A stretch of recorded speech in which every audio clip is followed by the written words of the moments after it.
ciudad salvaje. Fue una de las mayores urbes del mundo y fue contemplada con asombro por quienes luego la destruirían.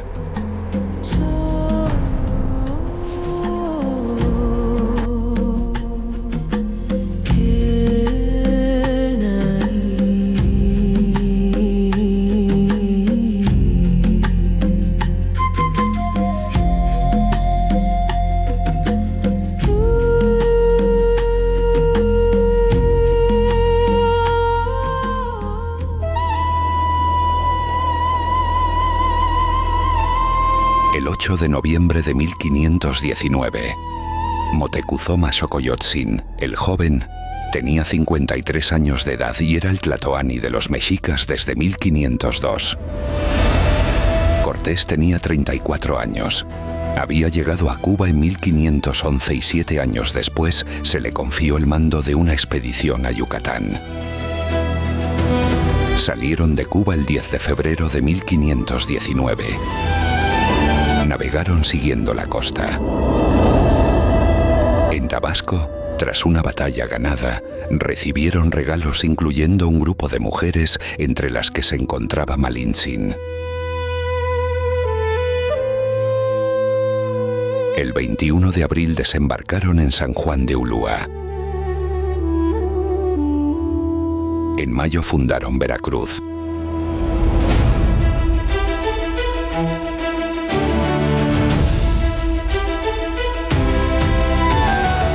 A principios de septiembre combatieron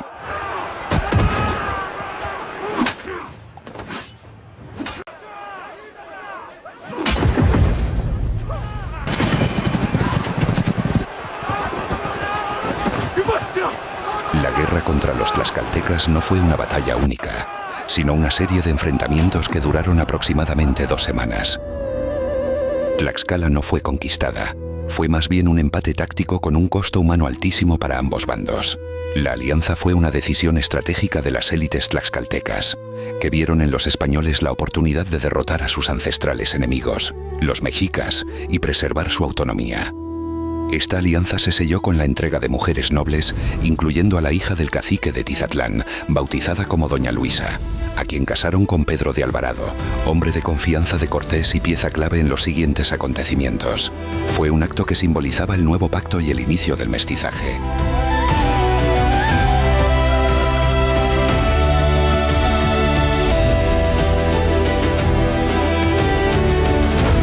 En octubre atacaron Cholula.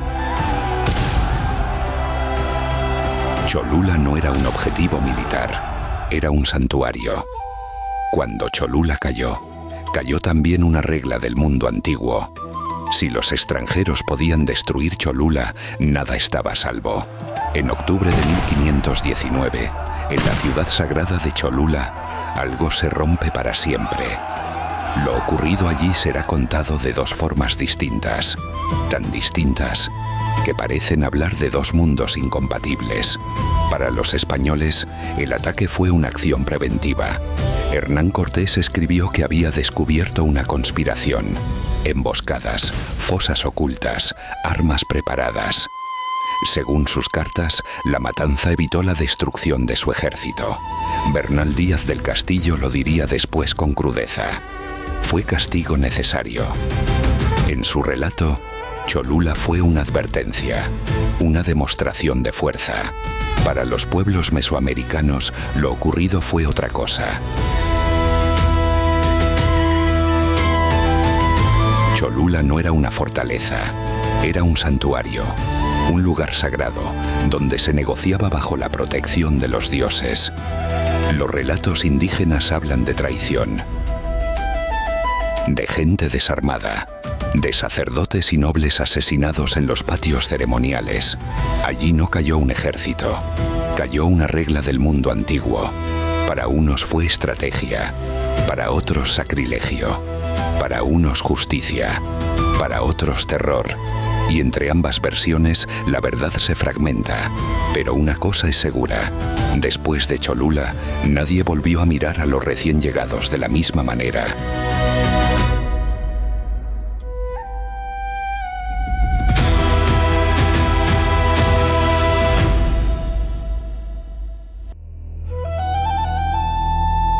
Cruzando entre los volcanes, se dirigieron a Mecameca. Pasaron por Tlalmanalco antes de detenerse en Chalco. Ahí, por primera vez, Cortés y sus hombres estuvieron al borde de uno de los lagos de la Cuenca de México. En su segunda carta de relación, Cortés escribe que la región en que se encuentran esas ciudades es redonda y está rodeada de muy altas y ásperas sierras, y lo llano de ella tendrá en torno hasta 70 leguas. Y en el dicho llano hay 2 lagunas que casi lo ocupan todo. Una de estas 2 lagunas es de agua dulce y la otra, que es mayor, es de agua salada. Ese lago mayor y salado no lo verían Cortés y su gente desde Chalco, sino al llegar a Iztapalapa, una ciudad con grandes palacios bien labrados, de cantería muy prima y la madera de cedros y de otros buenos árboles olorosos, con grandes patios y cuartos, cosas de muy buen ver y entoldados con paramentos de algodón, según Bernal Díaz del Castillo.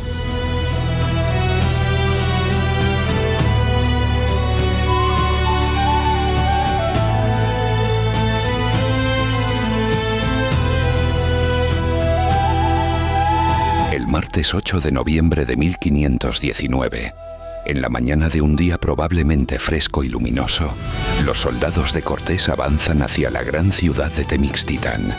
Van cruzando los pueblos que se encuentran al borde del lago, como Mexicaltzingo, y divisan Coyoacán y Churubusco. Pasan luego por la calzada de Iztapalapa, que conduce al centro de la isla.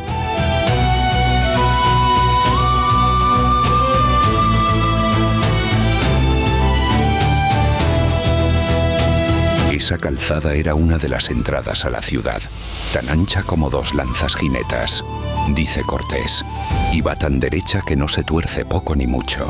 Agrega Díaz del Castillo, quien sigue: vimos cosas tan admirables que no sabíamos qué nos decir, o si era verdad lo que por delante parecía, que por una parte en tierra había grandes ciudades y en la laguna otras muchas. Tenochtitlán era, dice Cortés, una ciudad tan grande como Sevilla y Córdoba juntas. Sevilla tendría unos 60.000 habitantes en el 1500 y Córdoba 20.000. Pero al parecer Cortés se quedó corto en sus cálculos, pues tan solo entre Tenochtitlán y Tlatelolco la población rondaba entre 150 y 200.000 habitantes, rebasando quizá el 1.000.000 en toda la cuenca. En esa época, escribe Ezequiel Ezcurra, la Cuenca de México era con toda seguridad el área urbana más grande y más densamente poblada de todo el planeta. Ante los ojos de los recién llegados, la ciudad emerge del lago como una visión imposible.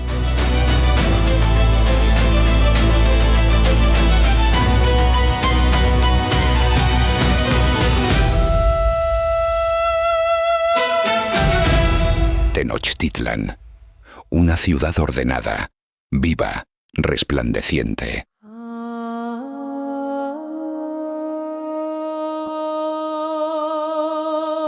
Calzadas de piedra cruzando el agua, canales repletos de canoas, templos blancos y pintados elevándose hacia el cielo. Para los mexicas, este era el centro del mundo. Para los españoles, algo que nunca habían imaginado que pudiera existir. El 8 de noviembre de 1519, en algún momento de la mañana, 2 hombres avanzan uno hacia el otro por la calzada del sur, en el puente que conduce al recinto ceremonial: Hernán Cortés y Moctezuma Xocoyotzin.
dos hombres habían cargado con tanto futuro, sin saber que ya estaba roto. Dos líderes se encuentran en el momento más decisivo de la historia de México. No se saludan dos ejércitos, no se encuentran dos dioses.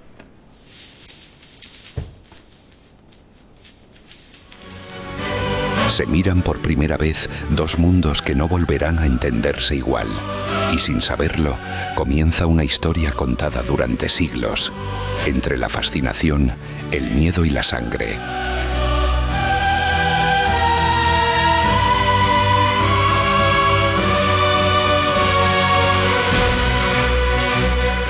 El puente no separaba dos orillas, separaba dos formas de entender el mundo. Una historia donde incluso hoy seguimos preguntándonos, ¿qué fue verdad y qué fue relato?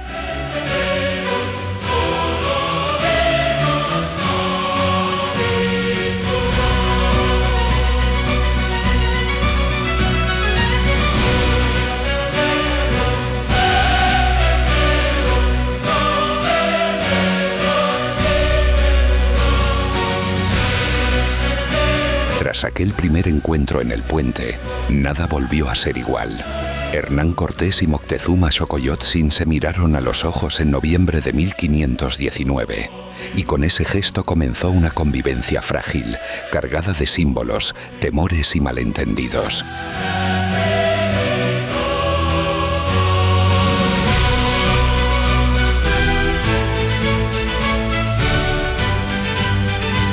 Los españoles entraron en Tenochtitlan como huéspedes.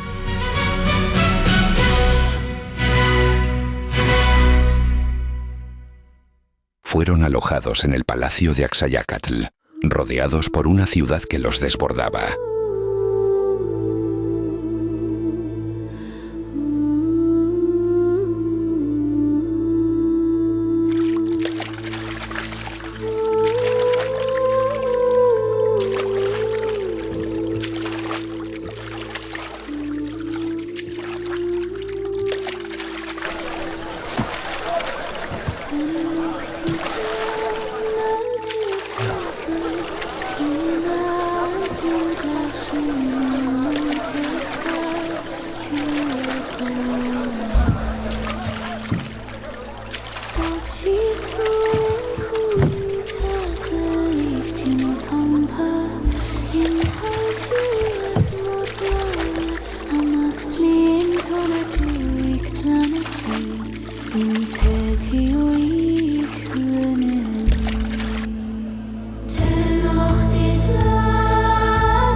Canales, mercados, templos, una organización que no se parecía a nada que conocieran.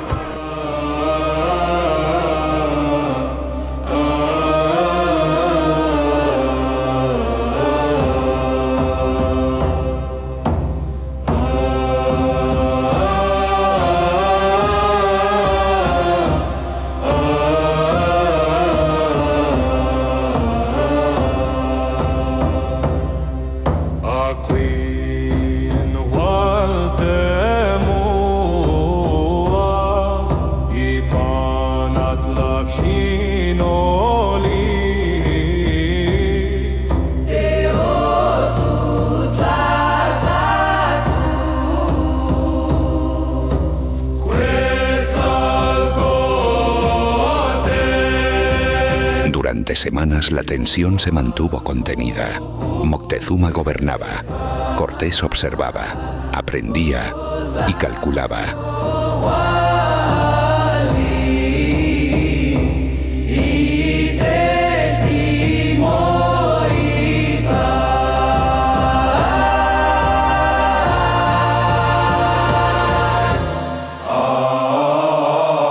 Poco después, el equilibrio se rompió.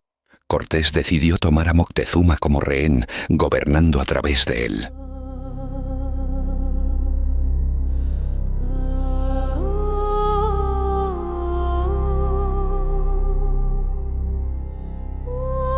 La autoridad de Moctezuma empezaba a resquebrajarse. En paralelo, desde la costa, llegaban malas noticias. Una expedición enviada desde Cuba, al mando de Pánfilo de Narváez, había desembarcado para arrestar a Cortés. Cortés salió de Tenochtitlan dejando una guarnición al mando de Pedro de Alvarado. Durante su ausencia ocurrió el desastre. En el marco de una festividad religiosa en el Templo Mayor, Alvarado ordenó atacar a los nobles mexicas reunidos.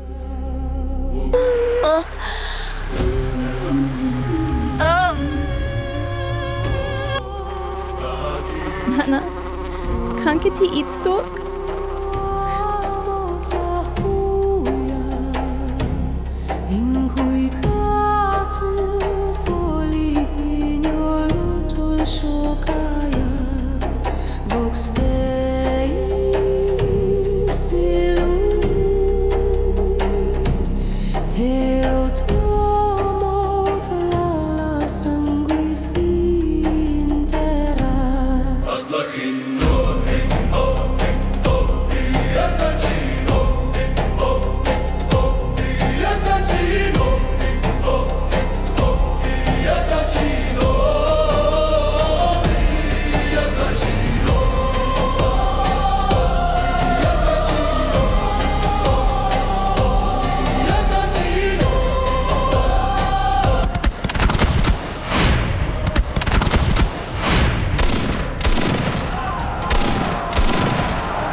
La matanza encendió la ciudad. Cuando Cortés regresó, Tenochtitlan ya estaba en rebelión. Moctezuma intentó calmar a su pueblo desde una azotea.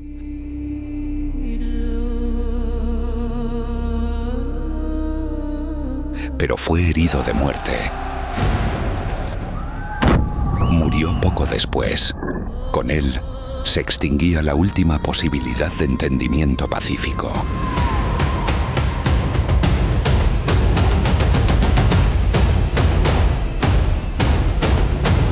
Los españoles quedaron atrapados. La huida se produjo la noche del 30 de junio de 1520. Fue una retirada caótica y sangrienta, la llamada Noche Triste. Muchos murieron ahogados en los canales, cargados de oro. Otros cayeron bajo el ataque mexica en los puentes y calzadas.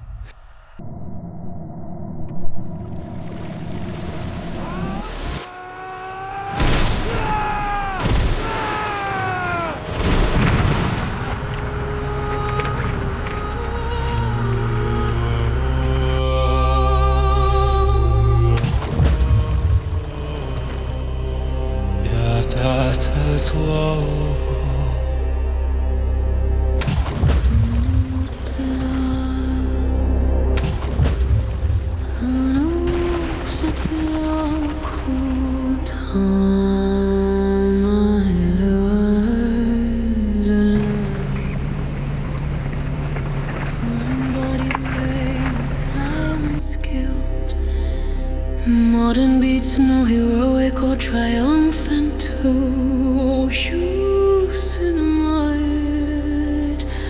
realism. Pero la guerra no terminó ahí. Cortés se replegó, reorganizó a sus hombres y reforzó sus alianzas indígenas, especialmente con Tlaxcala.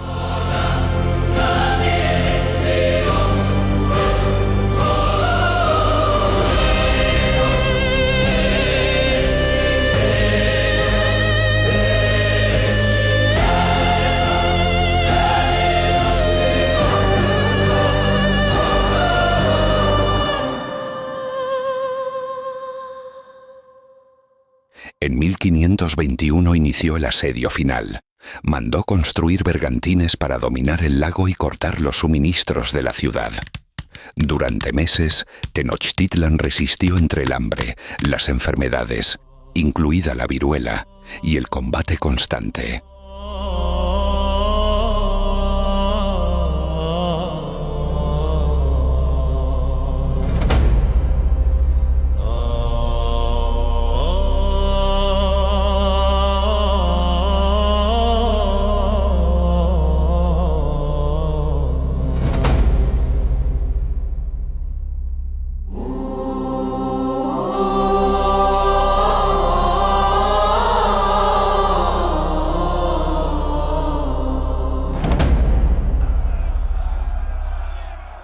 Las batallas fueron brutales, casa por casa, canal por canal. La ciudad fue cayendo lentamente.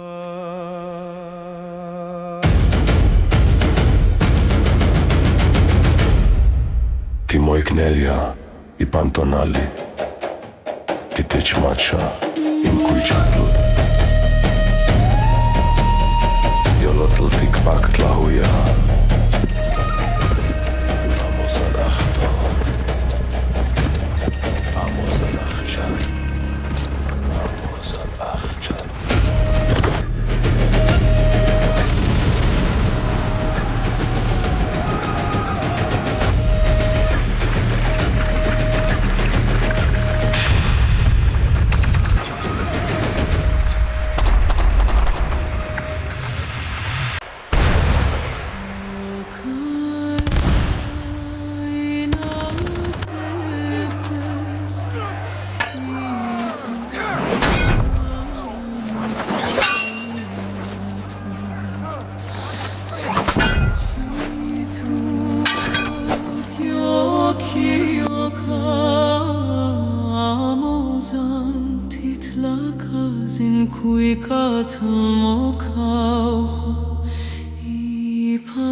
Hacha.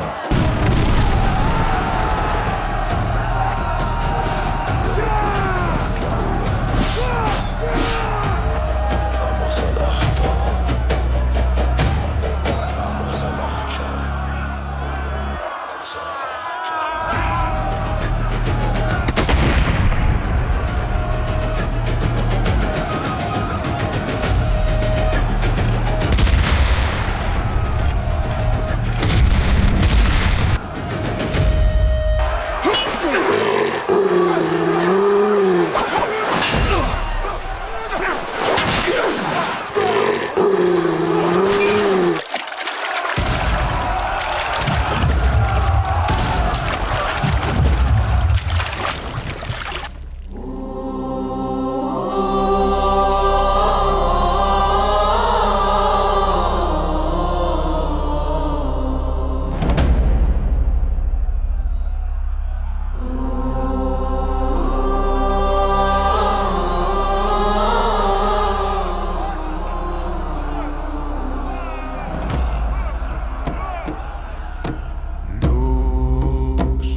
El 13 de agosto de 1521, el último tlatoani, Cuauhtémoc, fue capturado.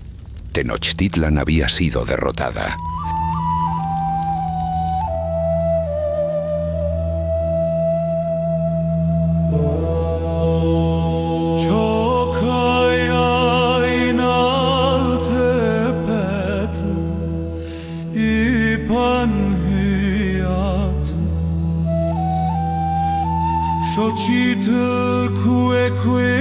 Pero el final de la ciudad no fue el final de su gente. Sobre las ruinas comenzó a levantarse una nueva realidad, la Nueva España. Los pueblos indígenas no desaparecieron, negociaron, resistieron, se adaptaron. Muchos linajes conservaron tierras, cargos y memoria. Españoles, mexicas, tlaxcaltecas y otros pueblos comenzaron, no sin violencia ni contradicciones, una convivencia forzada que daría origen a un mundo nuevo. Este no fue solo el final de un imperio, fue el inicio de un largo y complejo reencuentro.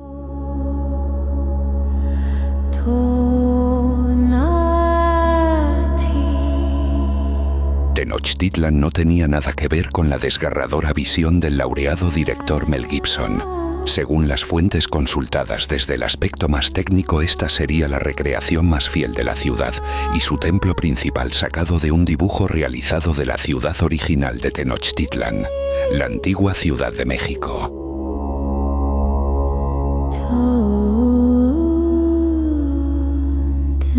El cronista Francisco López de Gomara señala sobre el palacio de Moctezuma en el que se alojaron los españoles que las paredes del lugar eran hermosas.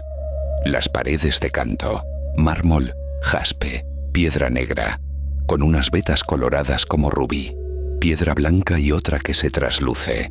Los techos de madera bien labrada y entallada de cedros. palma, cipreses, pinos y otros árboles. Las cámaras puntadas, esteradas y muchas con paramentos de algodón, de pelo de conejo, de pluma.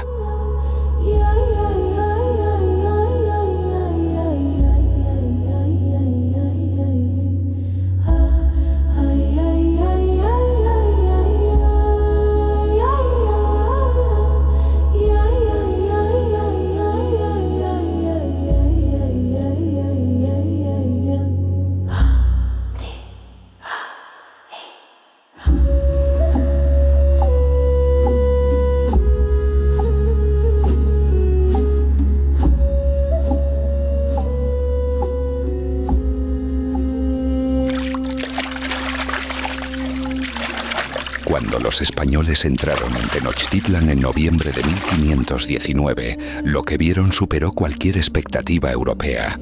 Cortés describía una capital construida en medio de una laguna, articulada por calzadas monumentales y canales navegables. No era una aldea indígena, era una metrópoli imperial. El asombro fue aún más explícito en el testimonio de Bernal Díaz del Castillo, soldado participante en la expedición, quien en su historia verdadera de la conquista de la Nueva España recordaría: nos quedamos admirados y decíamos que parecía las cosas de encantamiento que cuentan en el libro de Amadís. Para los conquistadores, Tenochtitlan parecía salida de una novela caballeresca. Bernal Díaz describió el mercado de Tlatelolco como un espectáculo de riqueza organizada. Tenía tanta multitud de mercaderías, así de mantenimientos como de oro y plata y piedras ricas y plumas y mantas y cacao y esclavos, que nos quedamos espantados. No se trataba solo de abundancia, sino de orden y sofisticación comercial.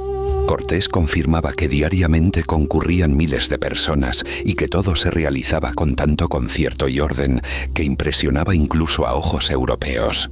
Pero fue el palacio de Motecuzoma Xocoyotzin lo que más impactó a los recién llegados. Cortés lo describió como un complejo arquitectónico vasto. Tenía el señor muchas casas y palacios muy grandes y hermosos, y entre ellos había uno que tenía patio muy grande y aposentos muy buenos y muy grandes. No hablaba de una sola residencia, sino de un conjunto de edificios interconectados, con patios, jardines y salas ceremoniales. Bernal Díaz lo confirmó con palabras de asombro.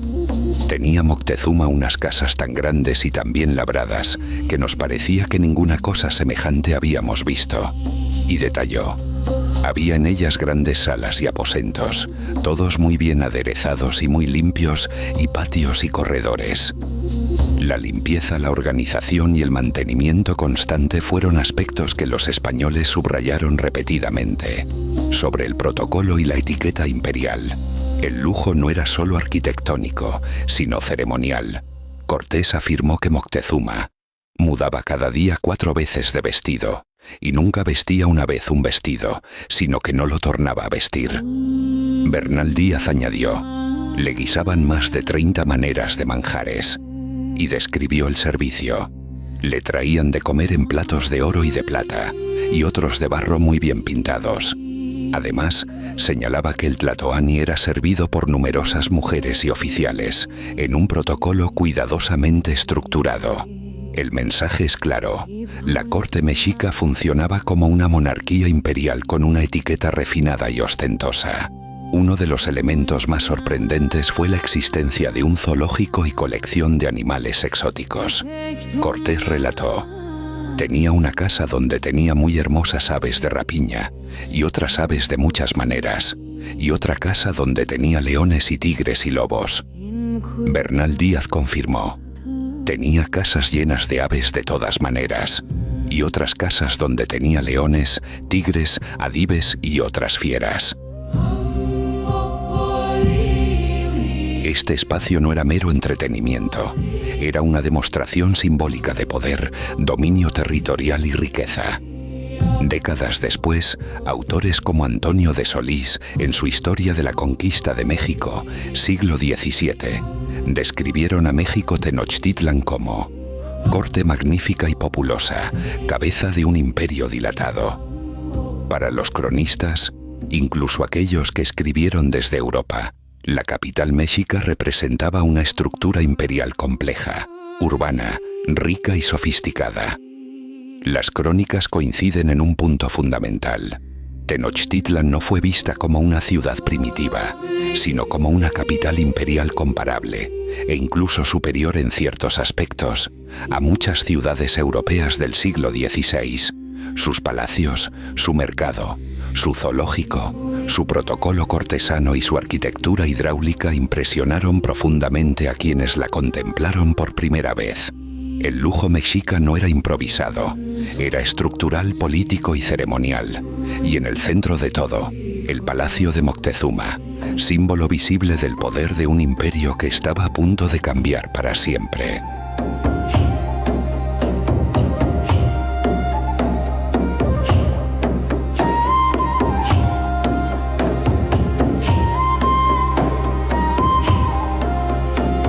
Imaginar el impacto que recibieron al contemplar majestuosa ciudad descrita por los mismos españoles, que quedaron asombrados. ¿Cómo fue el encuentro entre dos culturas tan diferentes?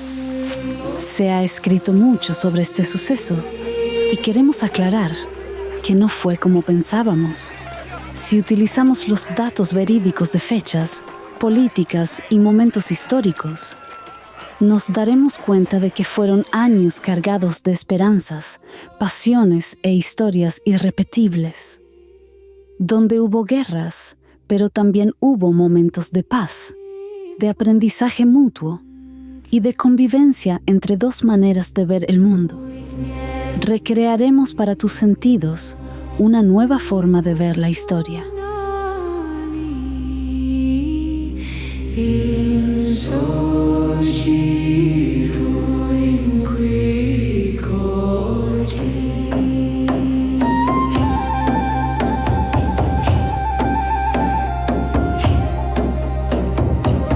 Te invitamos a ver la historia con nuevos ojos.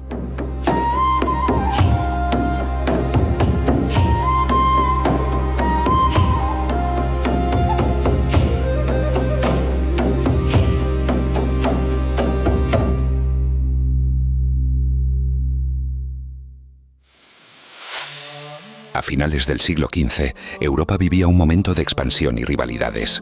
Los reinos de Castilla y Aragón, unidos bajo el matrimonio de Isabel y Fernando, buscaban consolidar su poder.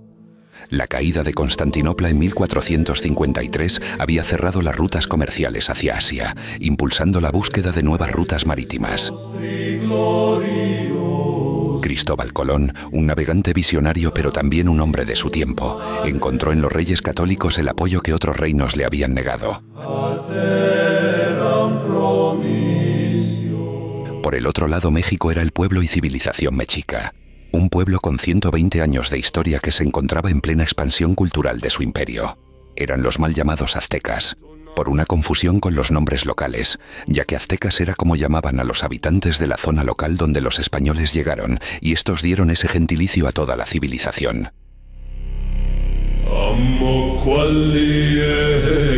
Los mexicas eran de hecho descendientes o un subgrupo de los pueblos aztecas, pero ellos mismos abandonaron esa denominación para ser conocidos como mexicas al fundar su propia civilización. Los llamamos aztecas, pero ellos se llamaban mexicas.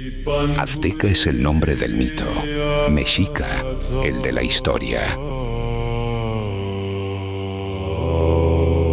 Los mexicas eran gobernados por Moctezuma, quien se destacó militar y religiosamente a partir de su carrera como guerrero y sacerdote.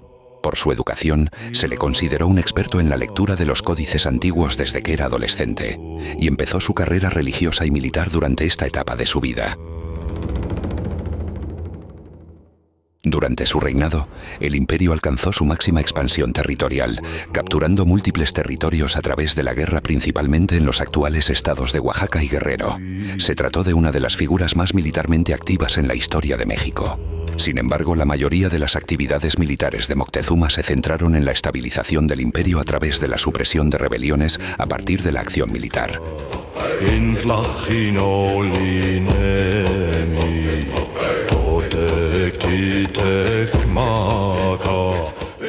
Sus acciones militares resultaron también en un fuerte aumento de hostilidades entre Tlaxcala y Tenochtitlan, resultando en una serie de guerras devastadoras entre estos dos bandos que luego provocaría la alianza entre los castellanos y los tlaxcaltecas en septiembre de 1519.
Cuando los españoles llegaron, la guerra ya llevaba generaciones en marcha. Mexicas y tlaxcaltecas se enfrentaban desde hacía décadas en las guerras floridas. Combates constantes, sangrientos, ritualizados.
Los tlaxcaltecas no eran un pueblo débil.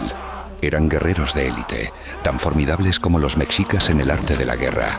Durante años habían resistido el avance del imperio, defendiendo su libertad con disciplina, valentía y una tradición militar profundamente arraigada. Además, su territorio, formado por valles protegidos y sierras escarpadas, les ofrecía una ventaja natural para resistir a sus enemigos. Aún así, permanecía completamente rodeado por tierras mexicas, una pequeña isla de independencia en medio del poder de Tenochtitlan.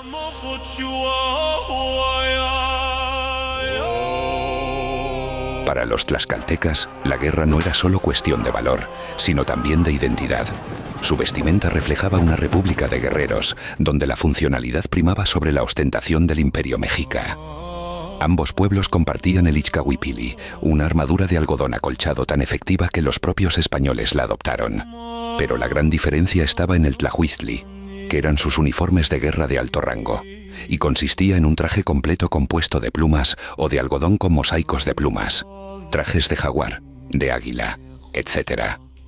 Mientras el guerrero mexica vestía trajes completos de colores vivos e insignias complejas que indicaban su rango en una jerarquía imperial rígida, el tlaxcalteca optaba por diseños más sobrios, a menudo de pieles de animales. Los mexicas portaban símbolos de poderío de un imperio. Los tlaxcaltecas, las marcas de una resistencia que jamás fue doblegada.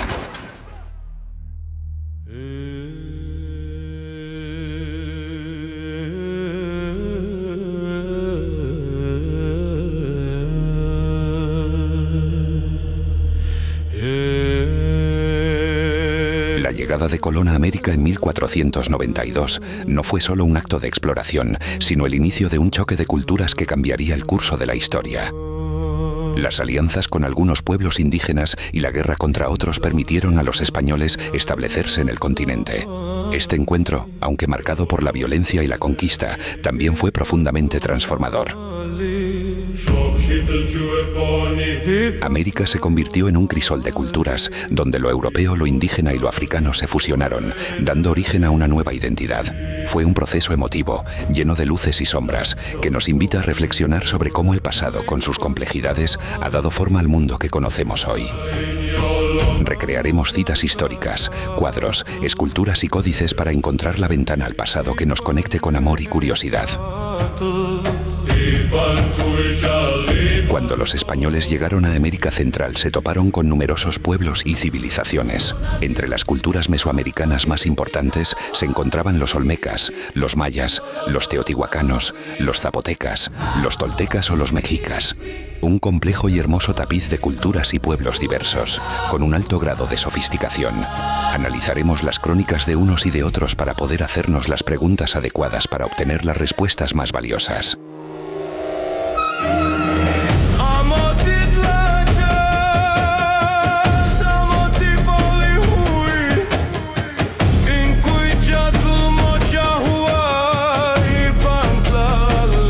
La historia es un tesoro que debemos contrarrestar, cuestionar y reformular constantemente para tener una foto completa de toda la película.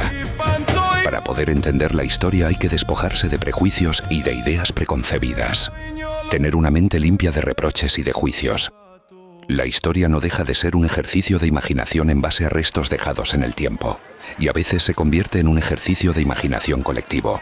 Cuando la historia realmente es individual, cada quien se forma su idea en base muchas veces a nuestra forma de entender el mundo.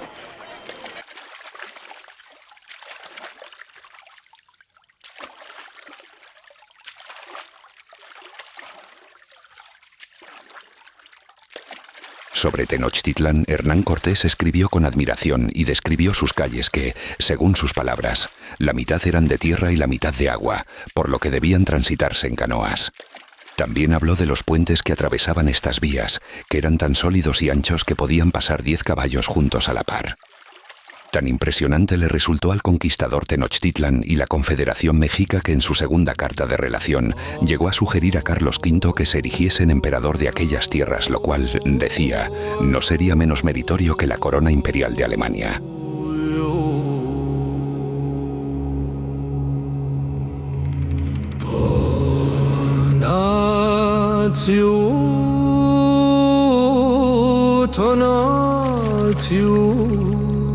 Tenochtitlán se ubicaba en medio de más de 2.000 kilómetros cuadrados de lagos en los que había muchos peces, mientras que en las tierras circundantes se practicaba una agricultura muy productiva que permitía altos índices de población de la zona.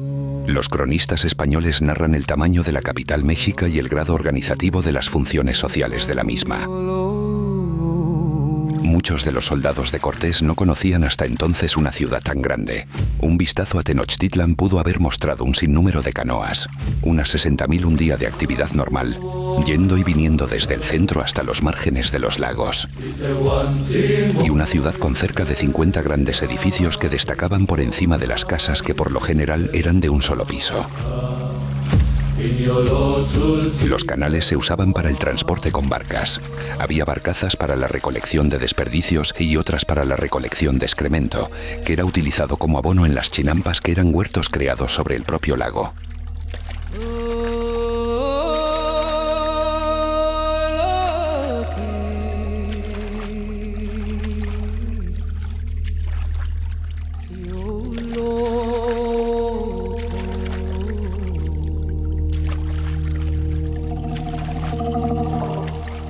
Alrededor de 1000 personas estaban encargadas de la limpieza de las calles. Bernal Díaz del Castillo comenta su sorpresa al encontrar letrinas en las casas particulares, en el mercado público y en los caminos. Los canales se cruzaban por puentes de madera que de noche eran retirados, como forma reguladora de las corrientes del lago y como estrategia militar.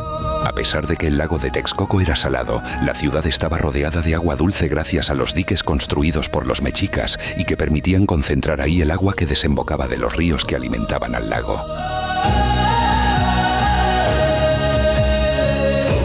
La ciudad contaba con 2 acueductos que tenían 2 canales, que Bernal describe como del ancho de un buey. Esto permitía mantener un canal en operación en tanto se le daba mantenimiento al otro. Esta agua era principalmente usada para lavado y aseo. Los mexicas acostumbraban a tomar 2 baños al día. Y se reporta que Moctezuma tomaba 4. Usaban la raíz de Coplaxocotl, la saponaria americana, como jabón, y la raíz de la planta de agave para el lavado de la ropa. La simetría de la ciudad era mantenida por medio de un funcionario llamado Calmimilocatl, que debía supervisar cualquier construcción y evitar que se invadieran las calles y canales, que eran previamente construidos.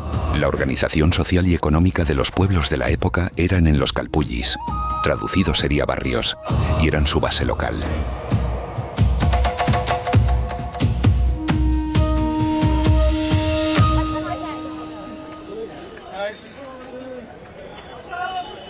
Respecto al mercado de Tlatelolco, el propio Cortés llegó a expresar: tiene esta ciudad muchas plazas donde hay continuo mercado y trato de comprar y vender.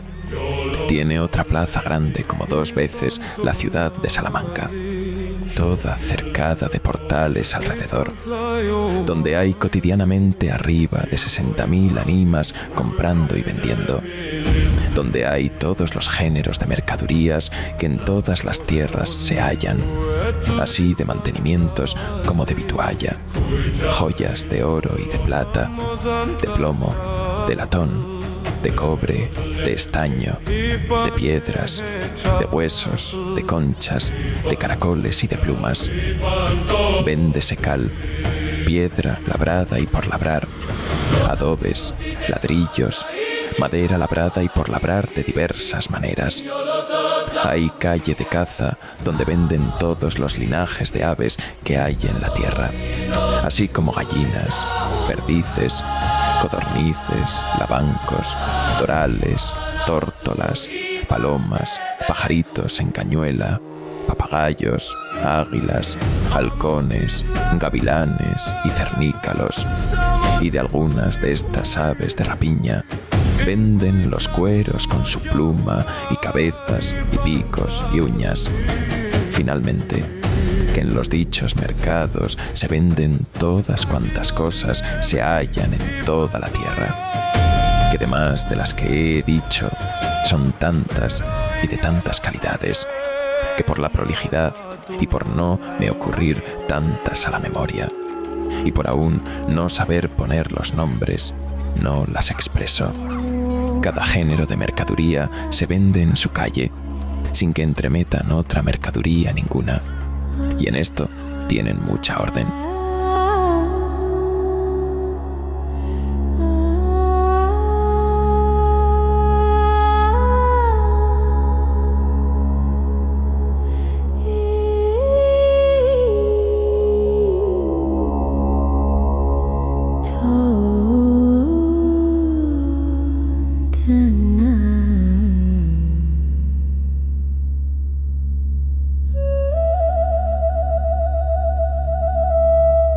El conquistador español Bernal Díaz del Castillo dejó un testimonio de la primera impresión de los españoles al llegar a Mesoamérica. Cuando vimos tantas ciudades y aldeas construidas en el agua y otras grandes poblaciones en tierra firme, quedamos admirados y dijimos que era como los encantamientos, por las grandes torretas y torres y edificios que salían del agua, y todo hecho de mampostería. Y hasta algunos de nuestros soldados preguntaron si no eran sueño las cosas que veíamos. No sé cómo describirlo, viendo cómo vimos cosas que nunca se habían oído ni visto antes, ni siquiera soñado. La conquista española eliminó la mayor parte de los rasgos definitorios de la civilización azteca y maya, dado que los misioneros que acompañaban a dichas expediciones veían en ellos un obstáculo a su labor de evangelización.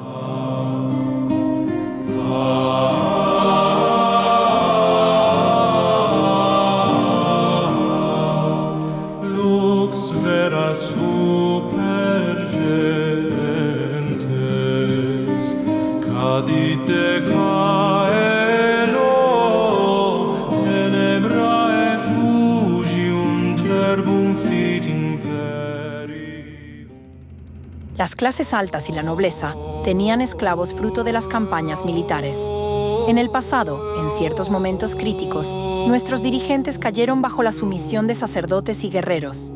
No fueron los sacrificios humanos la norma, como los extranjeros han tergiversado, y muchos de nosotros y nosotras ya criticábamos.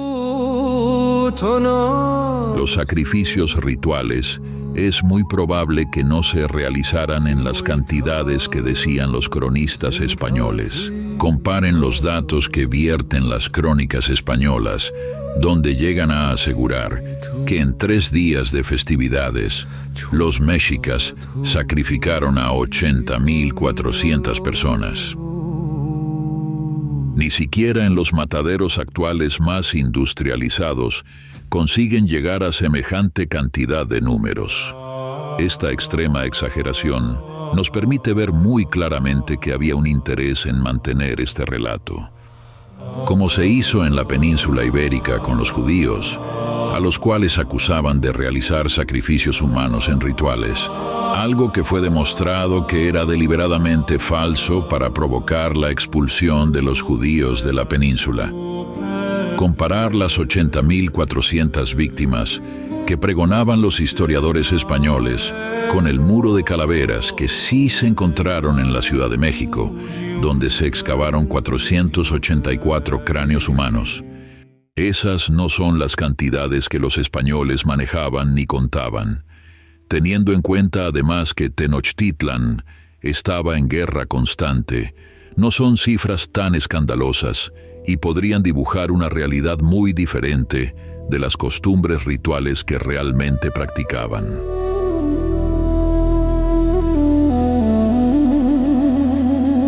La Cuenca de México, incluida Tenochtitlán, albergaba a cerca de 1 millón de habitantes.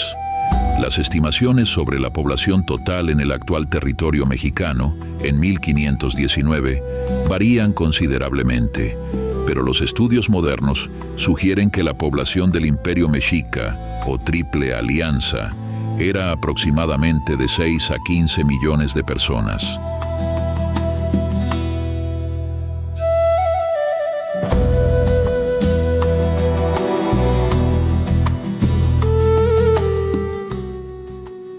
Antes de que cayera Tenochtitlan, los españoles convivieron durante 2 años con los pueblos de Anahuac.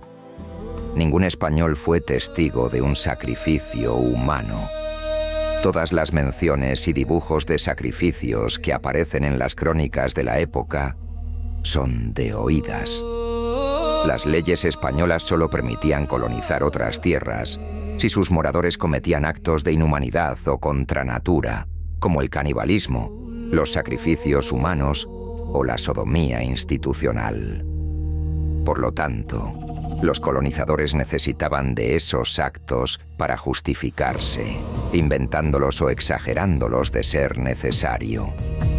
Una vez que los informantes nativos, ya cristianizados, detectaron que los españoles necesitaban de esta justificación, hubo un verdadero alud de reportes de sacrificios humanos que quedaron plasmados en las crónicas de la segunda mitad del siglo XVI. De ese modo los informantes remarcaban su distancia respecto a la religión ancestral, aun a costa de calumniar a sus propios abuelos.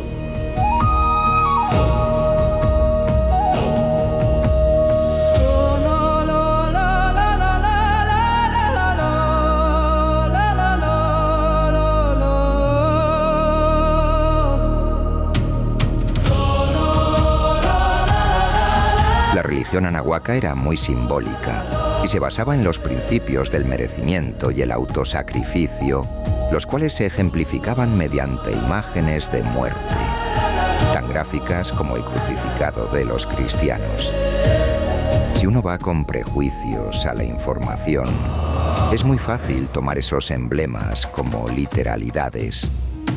Todas las sociedades de la Tierra han tenido formas para deshacerse de delincuentes y enemigos militares o políticos, así como combates gladiatorios y autoinmolación ritual. No es más sacrificado el delincuente que subían a una pirámide para darle algo de dignidad a su muerte, que el delincuente que cocinan en la actualidad en una silla eléctrica o con un cóctel químico. Los europeos también han tenido una institución, la Santa Inquisición, un tribunal eclesiástico establecido por la Iglesia Católica en la Edad Media y extendido por Europa para identificar, procesar y castigar la herejía, buscando mantener la unidad religiosa. Utilizaba métodos como interrogatorios y tortura. Durante su existencia en Alemania, entre 25.000 y 30.000 personas fueron quemadas en la hoguera por brujería, y en Suiza fueron de entre 4.000 a 10.000 muertes.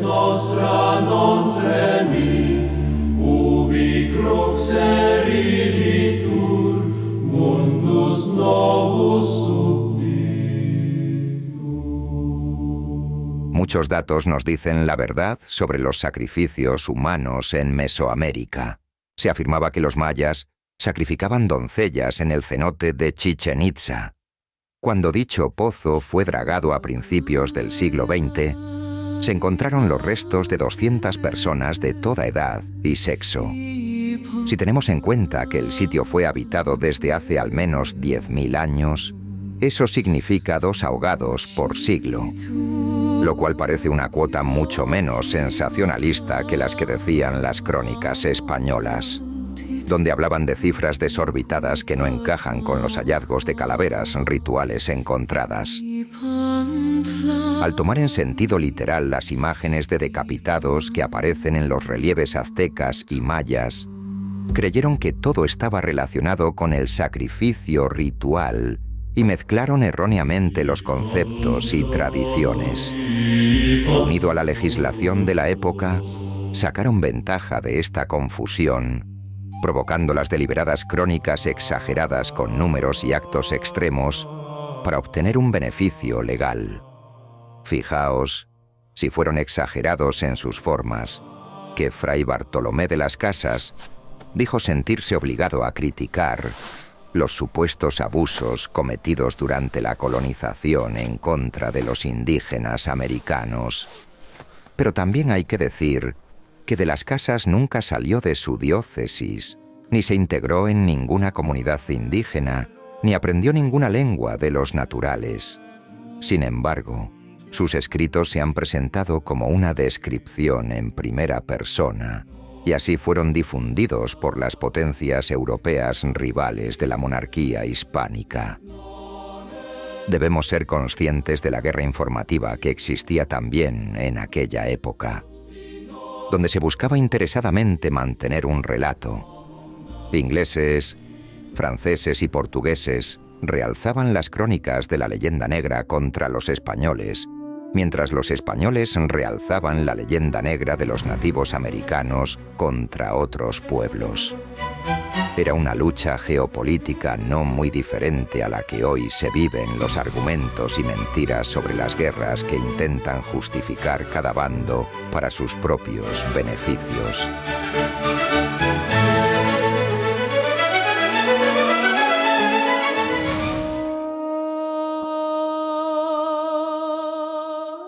Las pelotas de goma más antiguas conocidas provienen de la ciénaga de sacrificio en El Manatí, un sitio asociado con la civilización olmeca temprana, ubicado en el interior de la cuenca del río Coatzacoalcos. De esa fuente de agua dulce, los aldeanos y posteriormente los arqueólogos recuperaron una docena de pelotas con diámetros que varían de 10 hasta 22 centímetros. Los españoles asistieron muchas veces a ese juego y lo describieron en detalle, pero nunca reportaron un sacrificio.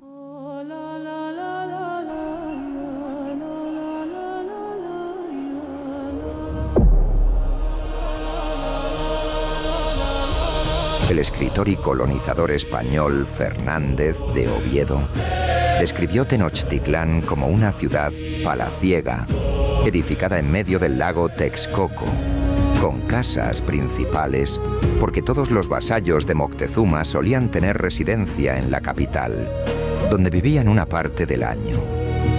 Era una urbe refinada, con baños públicos, con una treintena de palacios que albergaban finas cerámicas y elegantes enseres textiles. También dijo que el palacio de Moctezuma incluía grandes jardines que ocupaba 2,5 hectáreas, es decir, era más extenso que muchos alcázares españoles.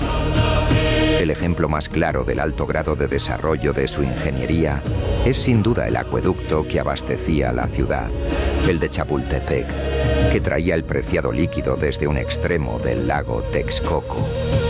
Y poseía 2 complejas canalizaciones, una siempre en activo mientras se limpiaba la otra. Todo ello demuestra los grandes conocimientos en ingeniería hidráulica que llegó a alcanzar esta civilización.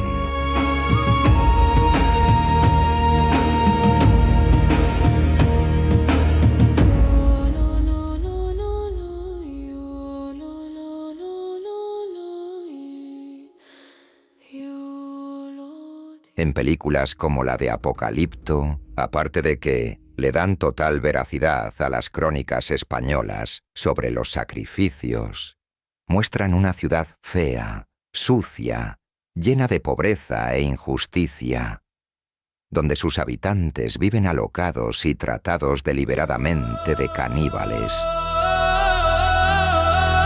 Una visión que no concuerda en número ni con los hallazgos de sacrificios ceremoniales, ni con lo que sabemos de la ciudad mexica sobre su pulcritud, urbanismo, ni sus numerosos baños públicos.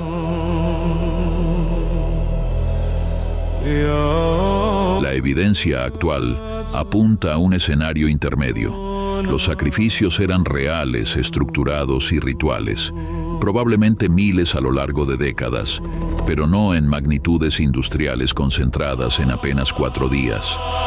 Entre la negación absoluta y la exageración extrema, la historia suele encontrarse en el punto medio. Si en vez de imbuirnos en el prejuicio y el horror con el que los españoles documentaron la religiosidad indígena, pudiéramos generar otra visión espiritual y estética de los hechos, podríamos reconocer la naturaleza de nuestro vínculo con lo sagrado que pervive desde hace siglos, y podríamos narrar de otra forma el destino ineludible de los guerreros que murieron bajo el sino del sacrificio.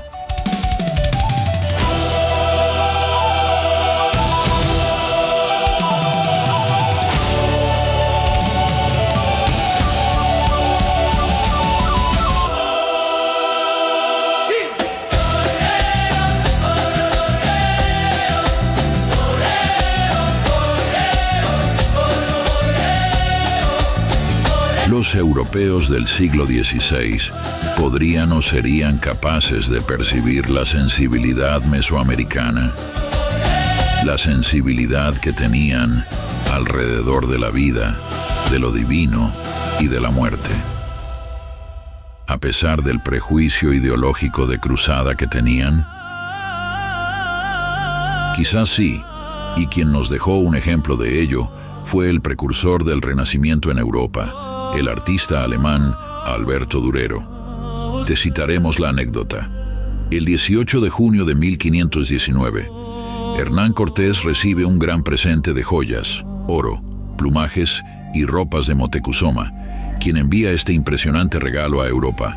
Al monarca Carlos V van joyas preciosas, elaboradas por orfebres indígenas que con sus manos dieron forma a su universo sagrado. El presente llega a la corte del monarca, quien lo exhibe en la gran sala del Palacio del Ayuntamiento de Bruselas. Las piezas sorprenden a Durero, quien se encuentra en la corte de Carlos V en esos momentos. Las obras son valuadas en un estimado de 100.000 florines.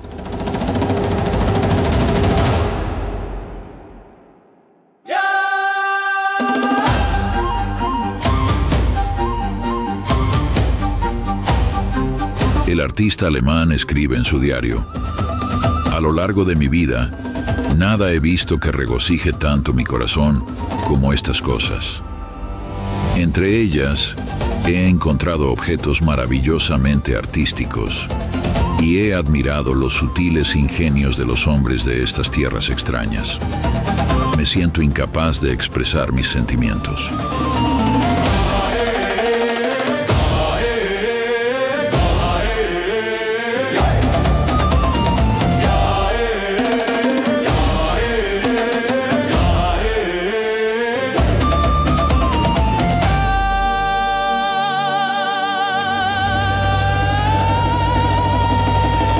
Cosas tan maravillosas, hermosas y llenas de significado debieron ser para dejar estupefacto a uno de los grandes del Renacimiento.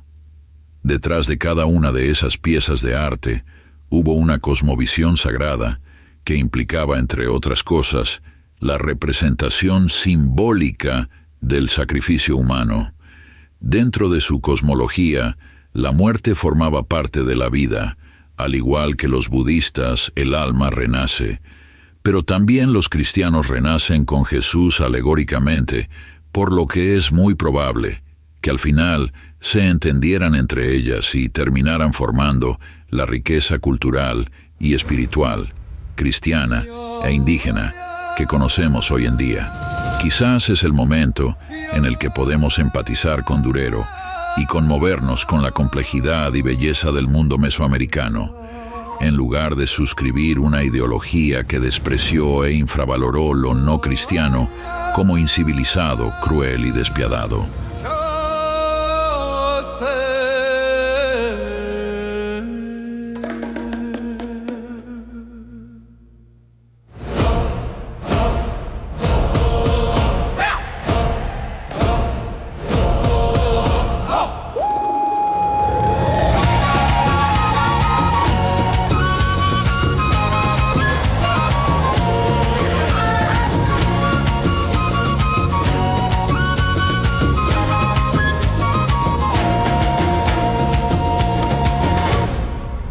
El impacto no fue solo visual, fue mental, fue cultural, fue existencial.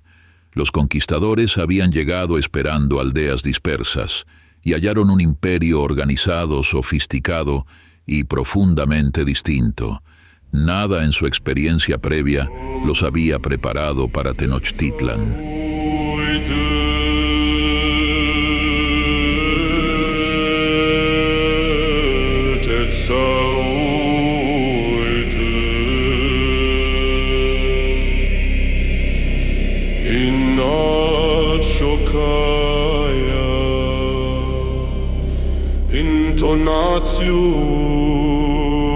Imaginaros el nivel de impacto tan fuerte que estaban sufriendo los españoles.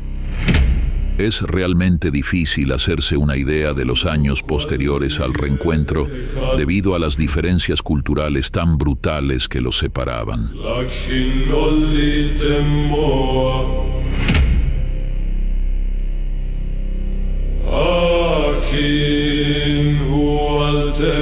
Las diferencias eran profundas.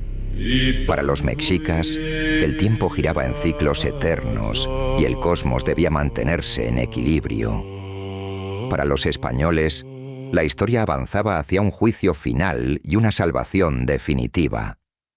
Pero en el fondo, ambos mundos estaban movidos por la misma fuerza, la certeza de que lo divino regía el destino humano. Unido al espíritu iniciático de las culturas mesoamericanas, formaron el fervor religioso que tenemos hoy en día.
Decimos conquista, pero aquella palabra encierra una historia mucho más extensa. La caída de una ciudad no bastó para transformar un mundo.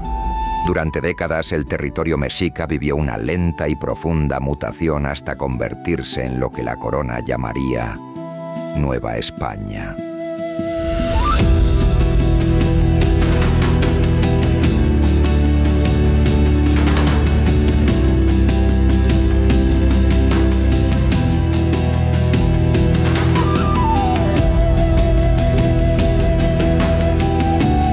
Pasaron décadas para que se consolidara un nuevo orden de la vida en el territorio de dominio mexica, que pasó a ser el de la Nueva España. No es solo la sustitución de un grupo de poder por otro, fue un cambio cultural, político, económico, lingüístico, biológico radical. Pero no olvidemos que lo que cayó fue la cúpula mexica. Durante años se mantuvieron las mismas estructuras que habían sustentado el orden social. Por lo tanto, no es verdad que fuera una carnicería indiscriminada. Si lo pensamos, tuvieron que haber sido los años más increíbles que podamos imaginar. Dos culturas conviviendo y aprendiendo unas de las otras durante décadas.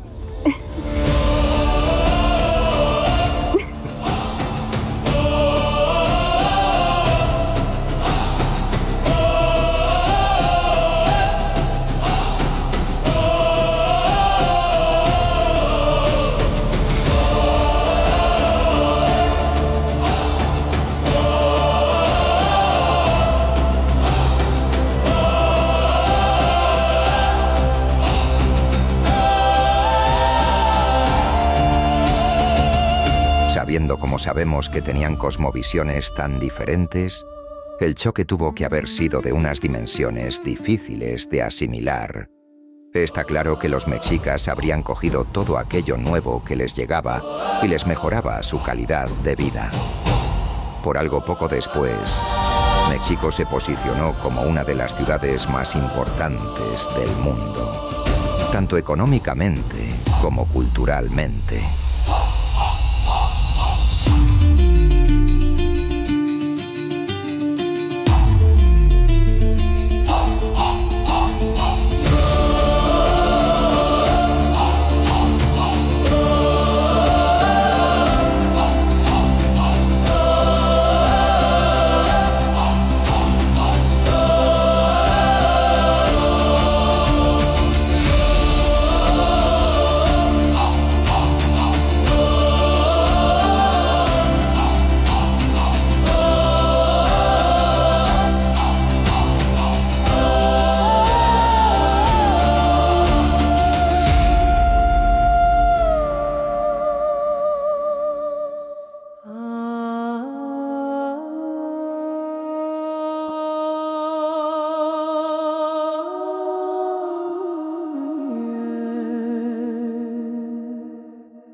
El tema de los sacrificios, como el ritual del corazón o el ritual del despelleje, así como el consumo de carne humana de sus enemigos en ceremonias, dibujaban una cosmovisión imposible de asimilar para los españoles. Independientemente de si eran algo común o si hubieran sido rituales concretos en fechas específicas y con el máximo respeto ritual, o aunque hubieran sido sencillamente castigos de guerra, son cosas que la mente de un cristiano de aquella época no podría asimilar, ni mucho menos tolerar. Por otro lado, los españoles no eran menos violentos de como lo eran en Europa, ni los mesoamericanos eran menos violentos con los pueblos que conquistaban y sometían. Está claro que las cifras que nos han llegado eran cifras infladas. Sencillamente, no existen los restos de esos supuestos holocaustos.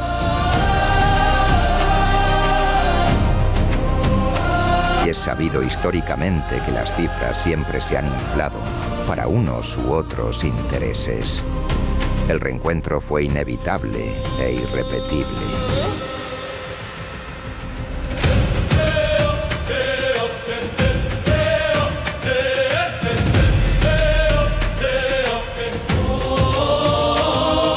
Si nos fijamos en los números, podemos entender la absurdez que es catalogar y desprestigiar una civilización por el número de muertos en sus guerras.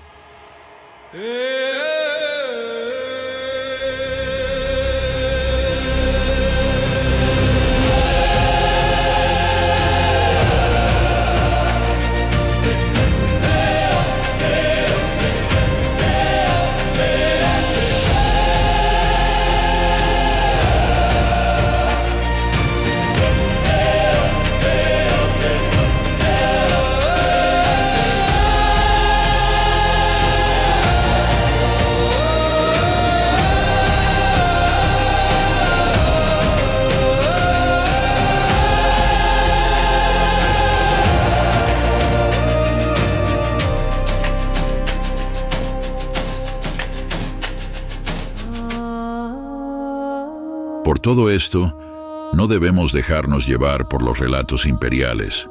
Desconocemos por completo qué opinaba la gente de estos pueblos de sus propios ritos, de las influencias religiosas o fanatismos que practicasen los sacerdotes o militares. Tampoco sabemos con exactitud en qué grado la interpretación de su religión les influenciaba a cometer sacrificios. Y lo más importante, ¿qué relaciones tendrían muchos de esos sacrificios con las guerras entre países mesoamericanos? No podemos llamar sacrificios humanos a lo que son ejecuciones militares de guerra. ¿Hasta qué punto dramatizaron los españoles esos actos o los mesoamericanos se burlaron o intentaron amedrentar y asustar con esas historias? Solo ellos lo saben. El reencuentro entre culturas estaba destinado a producirse. El propio Moctezuma contaba que ellos ya esperaban la llegada de los españoles por una leyenda que tenían. Los totonacas y los tlaxcaltecas, a los que se unieron centenares de cholultecas, Chalco y Otumba, al igual que otras provincias, pidieron ayuda y alianza a los españoles. Un terremoto político y cultural que por desgracia conllevó enfrentamientos, revanchas y derramamientos de sangre. Como seguro se produjeron abusos y tropelías de los que vencieron sobre los derrotados, guerras de revancha, revoluciones y alzamientos. Pero poco a poco se empezó a crear un nuevo mundo que dejó atrás todas las diferencias e intereses y creó nuevos.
Tenochtitlan,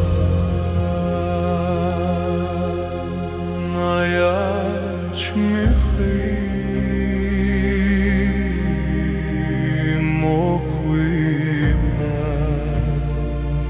Mochuepa in Tonati.